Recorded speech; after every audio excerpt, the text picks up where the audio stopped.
Hi, I'm Van and welcome to Overland Lab.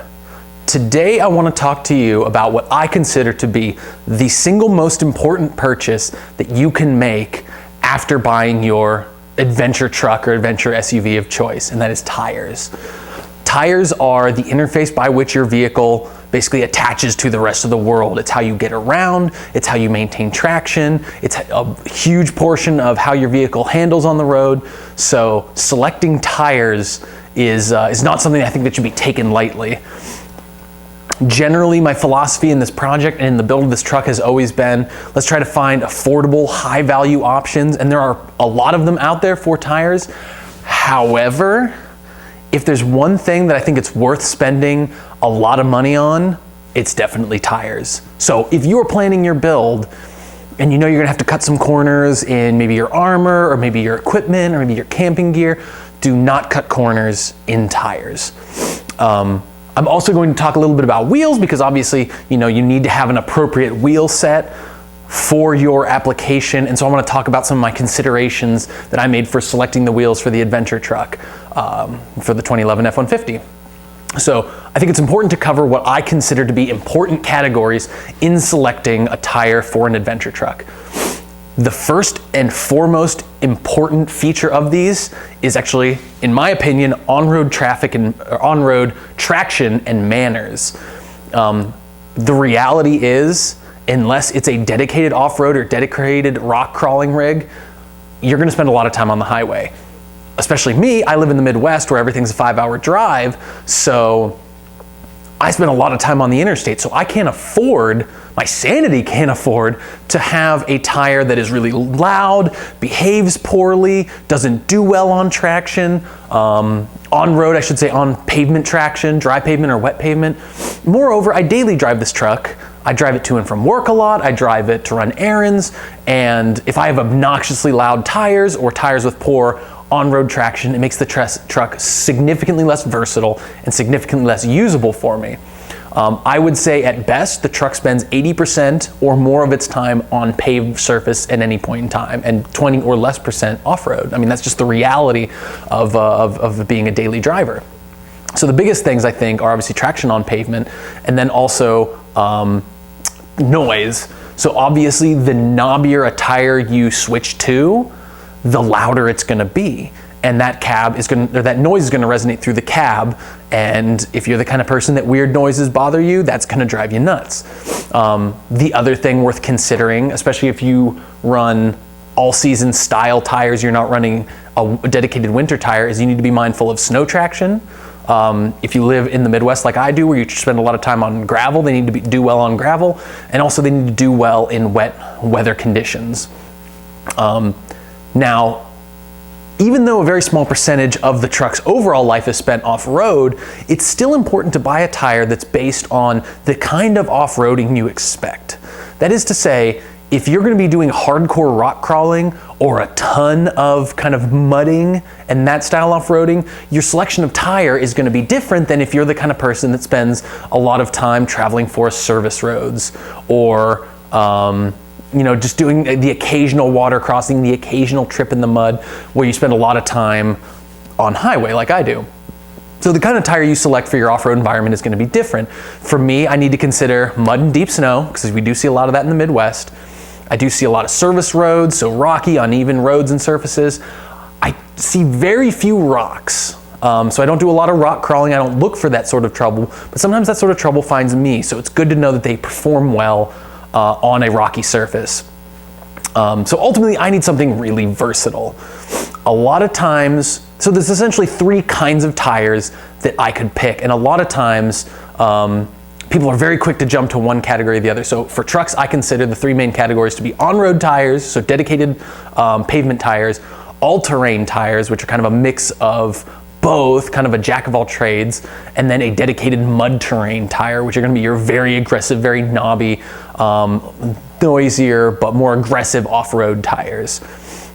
For most adventure trucks, I would say an all-terrain tire is the best choice, but I went something a little bit different here, and I'll kind of get to that in a minute. Some of the other considerations worth thinking about whenever you're shopping for tires, you want to look at a load rating. So I won't go into great depth because I don't pretend to be an expert and I can't recall that information, but your various load ratings reference to how much weight the tire is rated to be able to carry. For example, a load rating E tire is a very heavy duty tire that can carry a lot of weight. A load rating D can carry a little bit less weight. A load rating C can carry even less than that, down to like a standard passenger style tire that can basically carry the vehicle and a couple of people.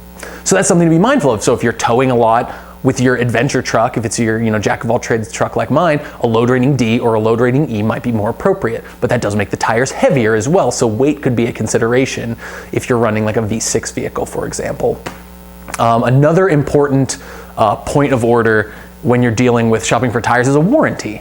So better tires will have a longer tread wear warranty. That is to say, they will provide manufacturer protection over a longer length of the life of the tire. So obviously, if you have any sort of issues during the life of the tire, the manufacturer is going to step in and help you out. So that's worth considering. After all of that, being as traction and pattern on the tire, I think is most important. Next, I think you need to start thinking about size. The size of the tire that you pick is going to be based on either one, the stock size of your vehicle, or two, the sort of aftermarket suspension you're running and the sort of clearance on the tire. I'm not going to go into a ton of depth on the clearance because that's going to be specific vehicle to vehicle, the amount of lift that you have, the width and depth of your fenders, how you have them trimmed or not, the amount of body lift you're running if that's the way you're going to gain your clearance. But there's a lot of factors that play into what size tires you can run. So it really depends, and the size tire you run also is going to dictate what sort of axle ratios you run. So if you run a stock axle ratio, whatever that is, for my truck it's a 355, and the stock tires on this truck are a 265 70/17, essentially a 31, the stock ratios are fine. If I go up one tire size, I'll probably still be okay. If I go up two tire sizes, that ratio is going to start kind of messing with how the engine essentially sends torque to the wheels and tires, and you're going to start essentially losing engine power. Your shift points are going to be kind of weird, and then you start thinking about re-gearing, going to like some 410s or bigger, depending on what kind of final drive ratio you need for your tires. The last function of size is when you're dealing with light truck tires, you can deal with a standard metric size, like I've talked about, like a 265 70/17 or a 285 70/17, or you can do a low flotation, which essentially means you're ending up with a wider contact patch. That is to say, the amount of the tire that actually comes into contact with the ground. Your low flotation sizes would be like 33, 12.5 by 15, for example, was the size of the tires that I had on my Jeep. Low flotation are nice if you spend a lot of time on mud because it gives you a larger contact patch or deep snow. But for an application like an adventure truck, I'm a much bigger fan of metric tire sizes. So those are kind of the factors that I think of when shopping for tires. Now, like I said, I generally tend to encourage people to find good high value options unless you can spend the money. In tires, this is where I actually ended up spending some money. So the tires of choice for this truck for a very long time, for all intents and purposes since I own the truck, are Goodyear Wrangler Duratracs. They are one of the more expensive tires that are on the market that don't step into a hardcore off-road tire. They're available in a wide variety of sizes, and they are technically classified as my understanding, as a commercial all-terrain. The nice thing about these is on the spectrum between road tire, all-terrain, and mud terrain, they're somewhere between all-terrain and mud terrain. Now that said, the tread pattern on these tires is very aggressive, yet, and here's where I think these tires really shine, they are surprisingly quiet. So if you actually look at the tread pattern, you've got these large blocks on the outside to provide a little bit of protection for the tire off-road. You've got kind of these large blocks to help you clear out mud and sand and scurv. They have full tread depth siping. Siping is an important factor when you're looking at your wet road behavior and the ability for the tire to clear through rain. And they're absolutely stellar tires. When I first bought the truck, I bought a set of 265 70/17s, which for my truck, that was the stock tire size. When I lifted the suspension 2.5 inches, I stepped up to the next bigger tire size, a 285 70/17. So I'm essentially going from a 31 to a 33. It isn't a huge step up, but it has helped immensely as far as overall clearance, because that lift with the suspension lift has added an enormous amount of clearance on this vehicle. Like I said, I've been running these tires for a really long time, and I have to say they excel at everything. They're quiet on road, they do great in the mud, they do great in the snow, they do great in the rain. They wear really evenly, which is absolutely phenomenal. I've had this first set of tires for several years, the 31s, and when I went to the bigger tire size on my trucks, there was still so much tread life on these. I considered selling them, but what I ended up doing is I ended up swapping out the rim and using these as my trailer tires for my M1101. So right now my M1101 is wearing the old tires from my 2011 F-150 stock size. So their life continues, and I'm sure I'm gonna get even more tread life out of them. I have complete faith that these are gonna continue to serve me well. I did end up picking them up from Discount Tire. I'm a big fan of theirs. The nice thing about Discount Tire is because these are commercial all-terrain tire, they offer their tire certificates, which is essentially a no questions asked return if there's an issue with the tire of any kind. It does cost a little extra, but the peace of mind is worth it.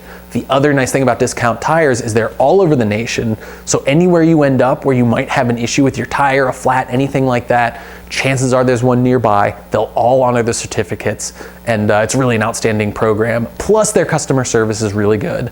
Plus their prices are the best anywhere, and they price match. So it's really hard to beat. Excellent customer service, great prices. They're a very ubiquitous store. Of course, if you have your own favorite tire store, you know, go check them out. I'm always a big fan of supporting local business, but Discount Tire has continued to win me over time and time again.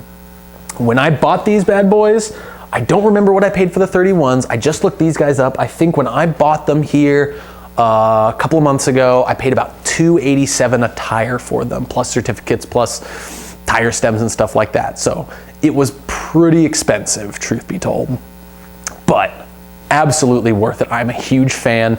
If you want a jack of all trades where you don't have to sacrifice anything, this is the good way to go. They've been through streams, deep mud. The only environment I have not put these in personally to really see how they do is sand. I have not encountered any deep sand where I think I would really put these through their paces, but if I had to guess, I'd be willing to bet they do pretty well. Not a lot of big sandbars in the Midwest. That's just the reality. We have a lot of mud, a lot of dirt, a lot of gravel, a lot of service roads, but not a lot of sand. So my vote, with an enormous amount of confidence, is the Goodyear Wrangler Duratrac for a tire. The other half of the wheel and tire story is obviously the wheel. So some of my considerations for wheels are very, very utilitarian. First and most important is the size. The size wheel depends on the size tire. So for example, there's three major parameters when you shop for a wheel. There's the width, there's the diameter of the wheel, and then there's the backspacing, also called offset, which are backspacing and offset are basically two measurements of the same parameter, and I'll kind of get to that in a second here. As far as the width, the the diameter of the rim, that depends on what you need to clear your brakes and other suspension components, and perhaps what your manufacturer's suggestion is. So if you buy a 17-inch rim, you have to buy a tire rated for it, and you have to make sure it clears everything. For example, my F-150 has a pretty large and actually pretty robust braking system with some pretty large rotors, so it was important for me to make sure I picked out a wheel that cleared all that well. So I stuck with the very comfortable 17-inch wide rim, essentially same size as stock. The width of the wheel itself is also dependent on the size tire you want to run. For example, this wheel that I'm running on the F-150 now is an 8-inch wide rim, so it's a 17 by 8. An 8-inch wide rim is good for essentially up to a 33. So at 285 70/17 like I'm running. If I wanted to step up to a 35 or a 315 70/17, I would have to go to a 17 by 9 rim. You can look up on the manufacturer's website, Goodyear has a great one, where you can look on, based on the tire size, the approved rim width. So that is to say, one tire size doesn't fit one rim. I think, for example, I was just looking at the 35s. I think the rim rating for width is 8.5, I think 12.5 or 12, something like that. So there's a range of rim widths a given tire size will fit. The next factor, as far as measurements, is going to be backspacing. So the backspacing, so the specific measurement of backspacing is measurement from the essentially the hub, that is to say the mounting surface for the rim, to the back part of the tire, or I should say the back part of the wheel. Depending on your specific suspension application, that could matter immensely. So for example, as I'll talk about when I do the suspension video for this truck, the Total Chaos upper control arms that I'm running require minimum 4.5 inches of backspacing. So that is to say, as backspacing decreases, the amount of the wheel and tire sticks out from the fender of the vehicle increases. If you had a backspacing of 0, the mounting surface would be flush with the back of the rim and would stick out a lot from the wheel well.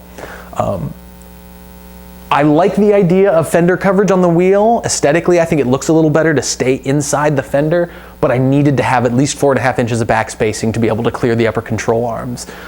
Your suspension requirements may vary. If I was still running a stock upper control arm, the stock rims would probably fit, but for reasons I won't go into now, I definitely think the Uniball Total Chaos upper control arms was probably a good upgrade for me. The next obvious parameter when you're picking out wheels and tires is your bolt pattern. If you don't have a bolt pattern that matches your hubs, your wheel will not mount. That's just what it is. You got to look it up based on your vehicle and purchase based on that. That will also limit your selection to some extent, because not every wheel is available in every single bolt pattern. So those are your main measurements that you need to be mindful of. So you need to know your size, the size of the wheel you want to run, that is to say the width and diameter. You need to know what specific backspacing you need. It's also called offset. There's a specific calculation to calculate that, and I don't really know what that is off the top of my head. And then you need to know your bolt pattern. With all that in mind, there's a couple other factors, kind of features to the rim that you need to be mindful of. The two main materials that as far as I know, essentially all wheels are made out of is either steel, like these big steel rims that I'm running for my M1101, or aluminum, like these wheels that I've got here. Steel are substantially heavier. They're usually cheaper, 9 times out of 10. Aluminum is much lighter. A lot of people will say that steel bends and aluminum will break just based on the structural integrity of the wheel itself. That said, I don't think I've ever been in an environment where I actually think the structural integrity of my wheel was actually at risk. If you're a hardcore off-roader, that could be important. A steel wheel might make more sense for you. But for me, the weight savings that I can get with aluminum is just fine. Another pattern that's another feature that's worth examining, and I'll only touch on this briefly, is whether or not your wheel is a bead lock. A bead lock is essentially a rim that runs along the edge of the wheel that will essentially lock in the edge of the tire so as to secure it. The reason for that being, in an extreme off-road condition, you can air down your tires more to get a larger contact patch and let a lot of air out and not break the bead. Also, under high torque and kind of extreme traction conditions, you could actually break that bead and basically rip the tire off of the wheel.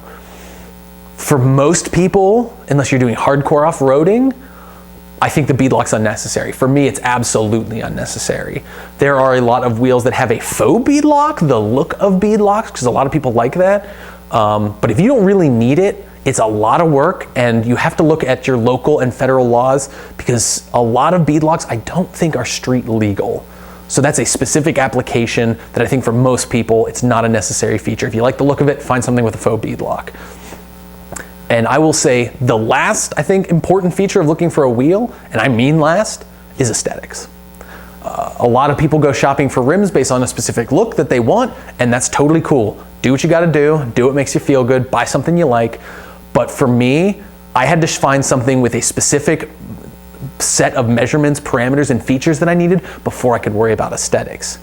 That said, I lucked out and I got the best of both worlds. I got what I consider to be a very feature-packed rim with a lot of features that I really, really liked that I think looked really good for a very affordable price. What I ended up going with for the adventure truck is a KMC XD300 Pulley. I could not find a single picture of this rim mounted on any truck when I originally shopped for these. I wanted to go with something that was like an American racing style rim, a very traditional off-road look. I didn't want to go with steel, I wanted to go with aluminum just for the weight savings. I've done 5 tire rotations with big heavy steel wheels, and it's a drag. I'll be honest with you, it's not fun. It's awful. So anywhere I can save some weight, especially on a big 33, the better. I think they look really good. They do have a plastic center cap, which is what it is, you know, because I have 5 matching tires. I've got obviously the 4 on the truck and the spare. I've got an extra cap if I were to break and lose one. I don't know if KMC has them available. If I did lose one, I hope so. So I went with the KMC Pulley. They are a 6x135, which is the stock bolt pattern for a non-heavy duty payload F-150. There is a heavy duty payload feature that makes them a 7-lug, is my understanding. But for me, mine's the 6x135. It's a 17x8 rim. So the biggest tire that I could run is this, a 285/70/17, which I like because that also makes my contact patch a little narrower and taller, makes the tire a little taller. And then I also have the 4.5 inches of backspacing that I need to clear the upper control arms. So with all that said, there is one last feature that is worth paying mind to when you're doing a wheel and tire package.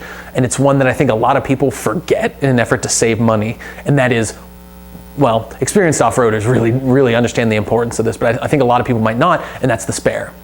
If you're going to be running in my opinion, if you're going to be running off-road, and if you're going to be really using your vehicle, and even if you're really not using your vehicle, you absolutely have to have a matching spare. So I could not reuse the stock spare rim from my truck because the backspacing would be all wrong. It wouldn't clear the suspension. So I bought just another one of these. Yes, it cost more. These guys were about 139 or 129. I think it was 139. I'll check. Dollars a piece, so they're not cheap. But the peace of mind is huge. The other nice thing, if you are running a matching full-size spare, is you can do a 5-tire rotation. So you should be rotating your tires. I rotate them with every oil change, so every 5,000 to 7,000 miles, I rotate all 5 of my tires. These tires haven't even had a single rotation on, but if you rotate that spare into the loop, 1, they're all gonna wear evenly, and 2, your whole wheel and tire package is gonna get a lot more life out of it because you're rotating a 5th tire in, so you're not limited to just 4 tires. The other nice thing is if you swap out whenever it comes time to actually swap your spare in, if you actually have a puncture or a blowout of some kind, it will have worn evenly and will not create any sort of weird uneven rotation or anything. Because especially in dealing with a 4-wheel drive truck, that matters. It's why you have to run 4 matching size, brand, and model tires. Otherwise you can cause permanent and severe damage to your drivetrain components. So having a full-size spare that matches your wheel and tire package I think is critical, especially if you do end up in the backcountry far away from anywhere to actually get tires fixed. The other consideration of that is how you mount it. Another reason I was really excited to go with the 33s was a 285/70/17 is that they still fit in the Ford's factory spare tire location. The rate limiting step in the back of my truck for ground clearance isn't the spare tire, so mounting it in the factory tire location is fine. I'm not at a economy of space problem where losing that big piece of space under the bed is an issue. I do cycle, obviously if I'm doing a 5-tire rotation, that spare tire gets dropped periodically, so that makes sure the mechanism that raises and lowers the tire doesn't get corroded and nasty. A lot of people don't do that. They don't, drop their spare tire and re-grease and re-oil all the hardware. And so when it comes time to actually pull that down, everything's all seized up and it's a big disaster. So, check your spare tire occasionally at least. But if your mileage may vary. If you're running a smaller SUV like a Land Cruiser, or especially if you're running a Jeep, that's completely out of the question. Your fuel tank might be there. Alternatively, if you're in a situation where you want to use that space for something else, for example, if you want to run an auxiliary fuel tank, onboard water, stuff like that, big air tanks, you may want to think about an alternative mount. Swing out tire carriers are very popular, or roof racks are very popular. But again, I wanted to keep a lot of the mechanics of this truck as stock as possible, so naturally using the stock spare tire location makes a lot of sense. So that's ultimately the system I'm running. Again, to recap, I'm running 285/70/17 Goodyear Wrangler Duratracs on a 17x7 KMC Pulley wheel with a 6x135 bolt pattern and 4.5 inches of backspacing. I have a full 5 wheel and tire matched tire set. The tires, when I bought them, were about $280 a piece, $287. They might be a little more now. The rims, I believe, were $129 or $139 a piece. I chose Discount Tire as my main tire provider. I bought tons of tires from them. My wife has bought tons of tires from them. A lot of my buddies have bought tires from them. That's probably one of your better places to get. But again, your mileage may vary. If you know someone better, give them your business. And again, these tires are really, really great. I have them on my M1101, and so far they're working out really, really well. With just a really basic steel wheel. It's the 3/4 ton lug pattern that the M1101 is. And I really like them. I mean, they are a 10 out of 10 tire. I've run all-terrains, I've run mud terrains on other trucks, Jeeps, Land Cruisers, you name it, I've run them. There's a couple brands that I haven't run any of, but I gotta say these are absolutely my favorite. I mean, this is the second set I bought, and it's gonna take a lot for me to wanna try something different. So with that, this is the wheel and tires, and I look forward to sharing the next piece of this build, which hopefully will be the suspension, I think will be next. So if you guys have any questions, feel free to ask them in the comments. I'll try to answer them as quick as I can. If you like what you're seeing and you want to continue to see how this truck comes together, feel free to subscribe. There's gonna be more projects here coming up soon, plenty more to talk about. And thanks for tuning in, I appreciate it. So go get out there and go have some adventures. We'll see you guys.